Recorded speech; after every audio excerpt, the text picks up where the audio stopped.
The clang of crystal echoed like a gunshot, reverberating through the cavernous hall as the chandelier toppled inches from where I'd been standing. My breath caught, my heart jumped, and the raw adrenaline left me shaking. One careless step, and I could have been crushed beneath a ton of glass and metal. I swore aloud, gripping the scaffolding for support.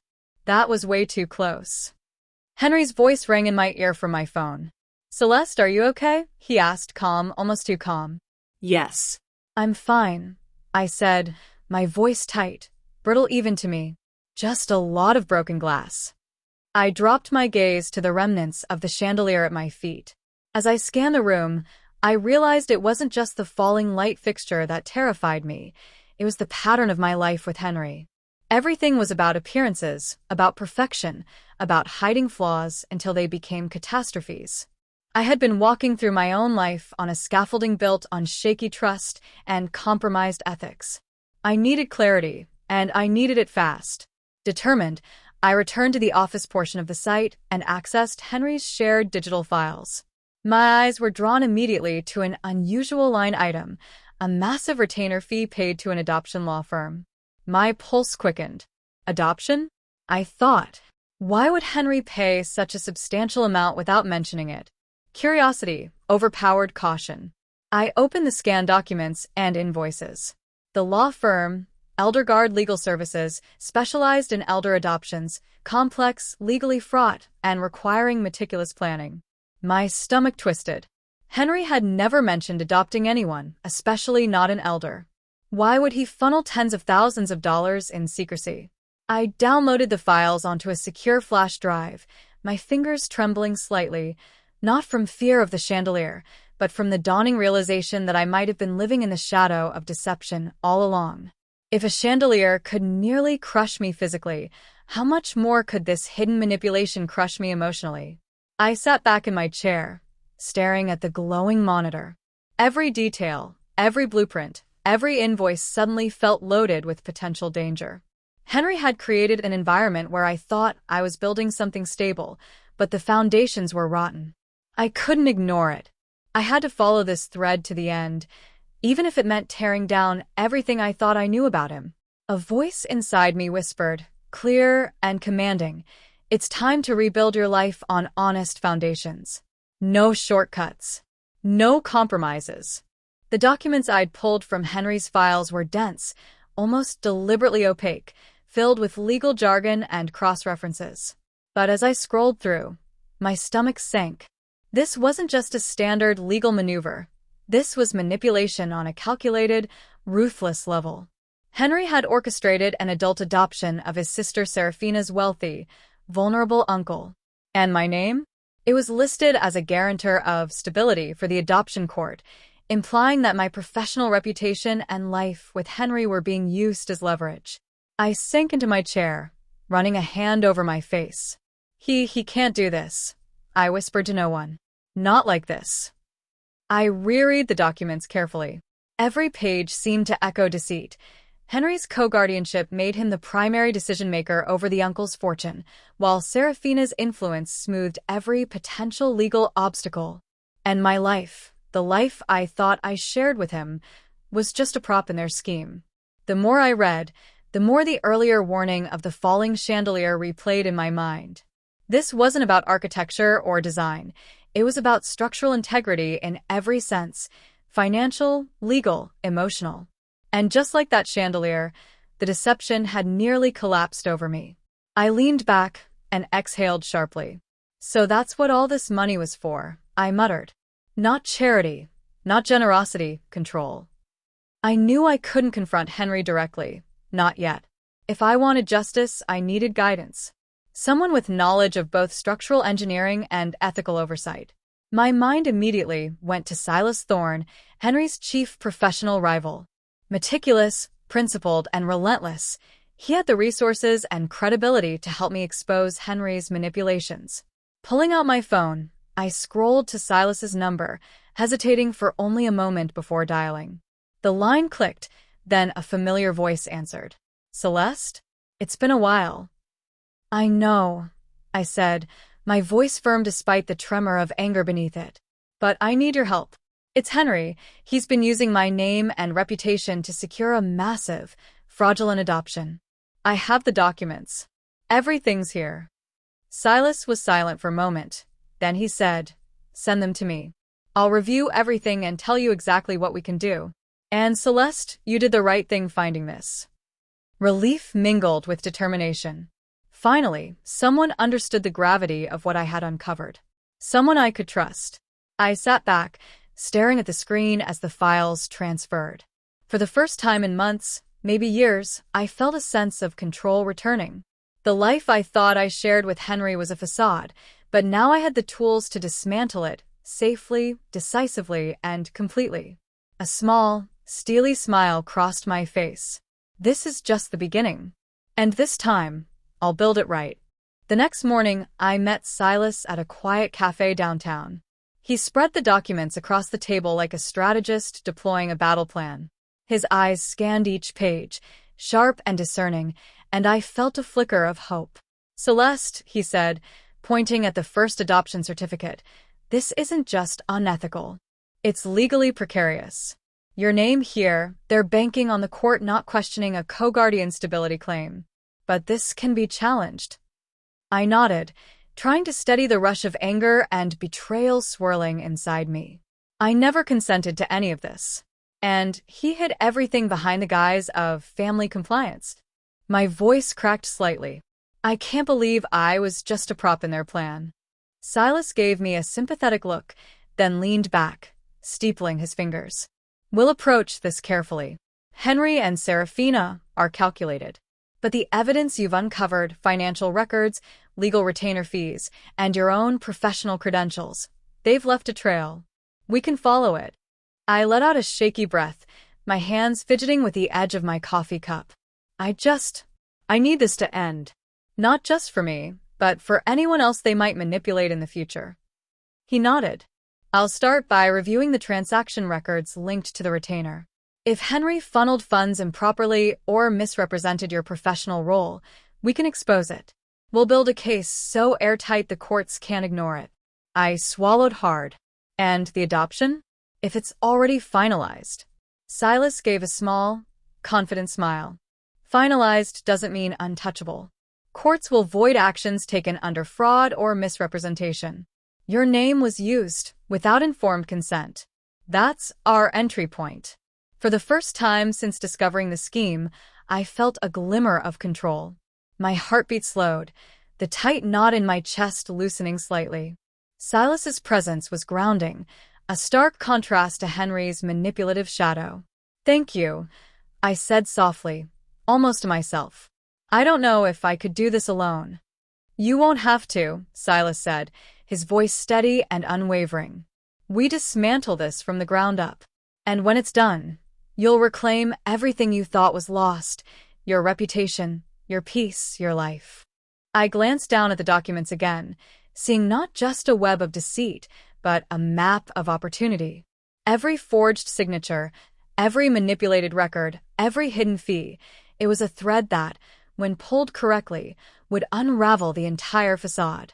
A deep determination settled over me. No more facades. No more shaky foundations. This time, I'll build everything on truth, and it will stand strong. The morning sun spilled through the cafe windows as Silas and I pored over the documents again. The more we traced Henry's maneuverings, the more elaborate the scheme appeared. Every signature, every retainer fee, every correspondence was a calculated step to manipulate the adoption court and consolidate power, and I had unknowingly been made the linchpin. "Look here," Silas said, pointing to a chain of wire transfers.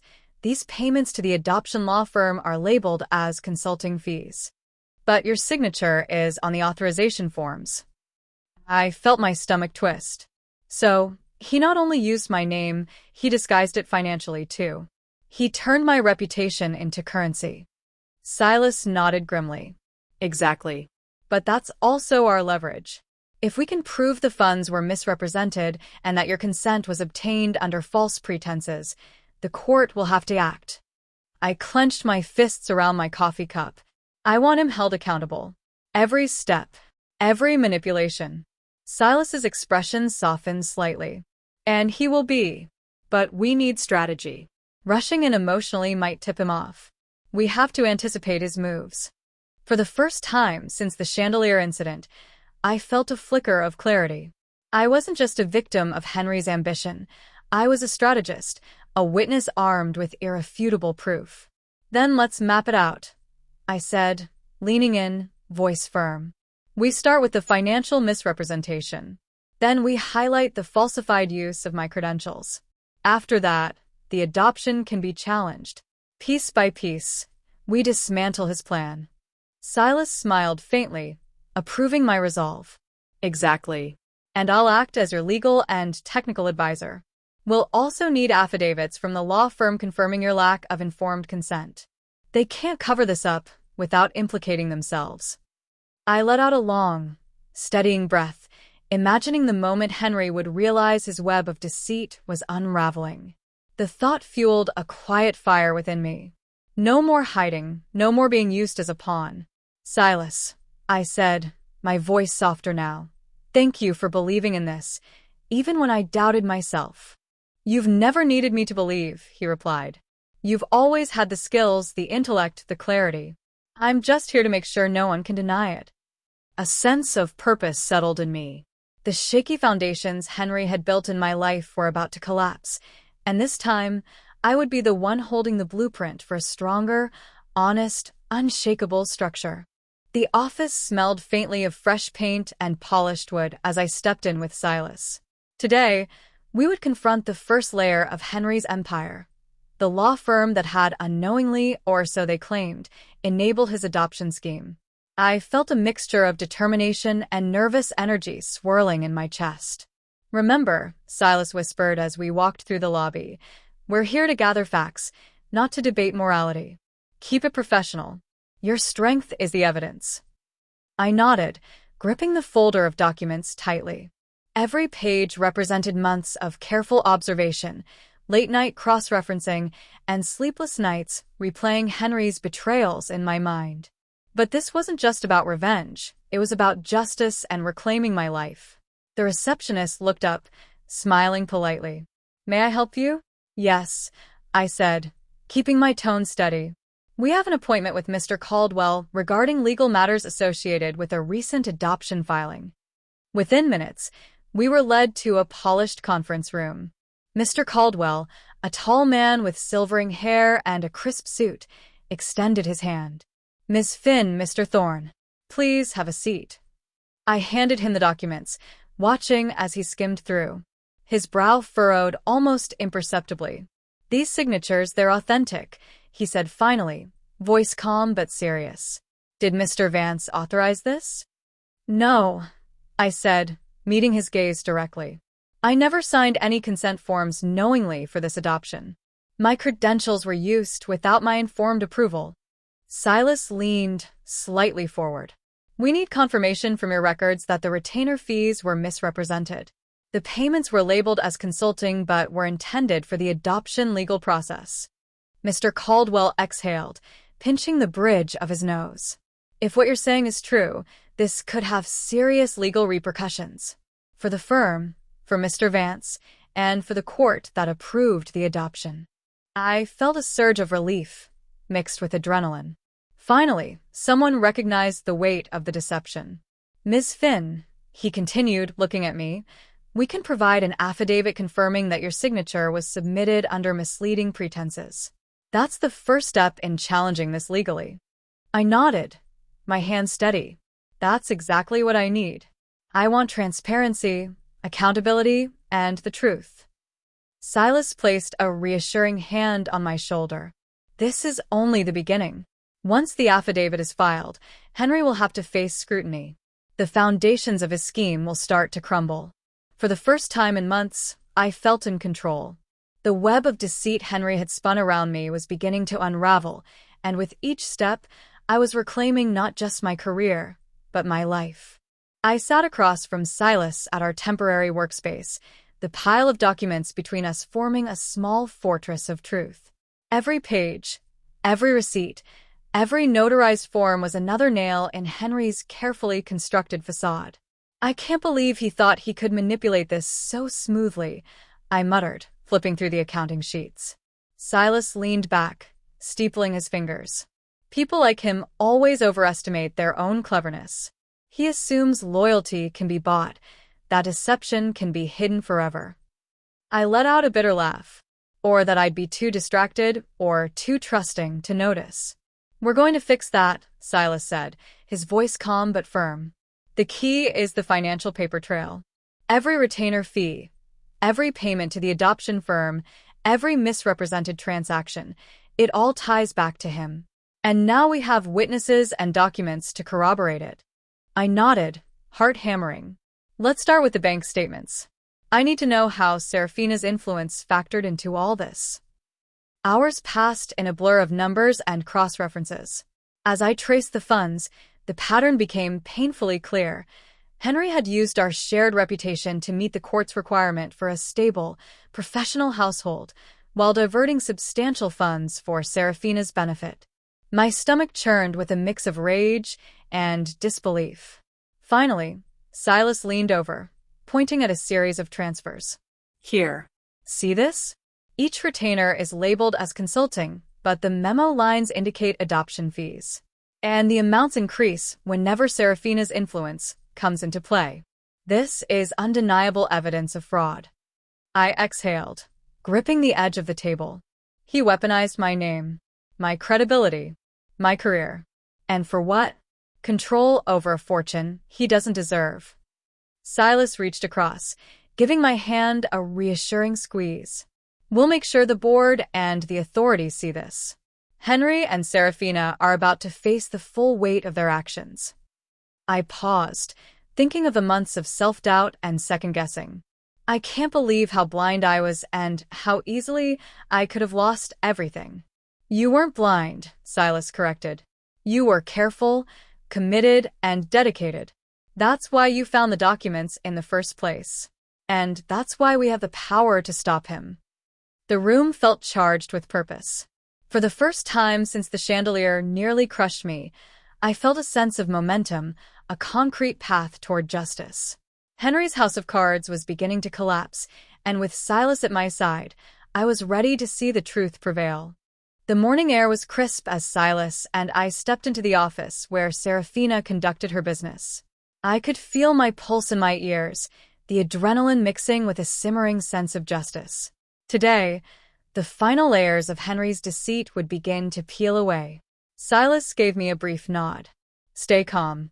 We have the documents, the transactions, and witnesses. They can't deny the evidence." I took a deep breath and pushed open the door. Serafina looked up from her laptop, her expression flawless and composed. "Celeste," she said, her tone sweet but measured. "To what do I owe the pleasure?" "Let's not waste pleasantries," I said, my voice firmer than I expected. "We know about the adoption arrangement, the financial manipulations, and Henry's use of my name to satisfy the court. It ends now." Her lips curved into a faint, knowing smile. "I see. And you think your little stack of papers can undo what we've built?" Silas stepped forward, laying the documents on her polished desk. "These aren't just papers. They're proof of fraud, financial misconduct, and exploitation of a vulnerable individual. Every transfer, every retainer fee, every notarized signature, traced back to Henry and you." Serafina's calm faltered for just a moment, a shadow crossing her eyes. "You don't understand the stakes here." "Oh, I understand perfectly," I said, meeting her gaze. "You and Henry built this whole scheme on the assumption that I wouldn't look closely, that my career, my reputation, and my integrity were expendable." She laughed softly, a sound that was more brittle than amused. "And now, what? You think you've won?" I shook my head. "No. Justice isn't about winning. It's about truth. And the truth will be verified by the regulatory board and the authorities. You can try to spin it, but it won't hold. Not with Silas here." Silas's presence was a steady anchor beside me, his calm authority filling the room. "We've documented everything. Witnesses, financial trails, corporate records. It's all here. The board will not overlook it." Serafina's composure snapped like glass.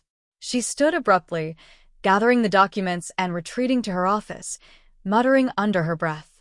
I felt a rush of satisfaction, but also a strange weight lift from my chest. Months of uncertainty, doubt, and fear began to dissolve. I turned to Silas. "It's finally over." He smiled, a mixture of pride and reassurance.